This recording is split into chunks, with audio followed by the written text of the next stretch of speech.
paano yung mga binabalita nyo? Hindi, yung pinost nyo daw po na ano, yung pera, bakit kailangan pa daw i-post, pinamigay na, yung... O para gayahin mo.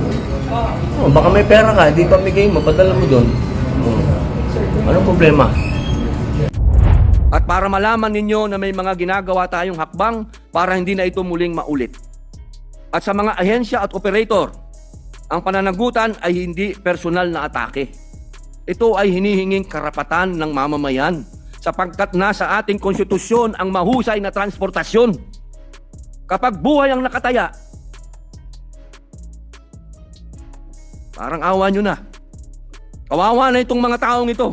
Paulit-ulit na lang. Ginoong tagapangulo, mga kapwa ko senador, inihiling ko po ang suporta ninyo para sa inyong mga kapatid na Moro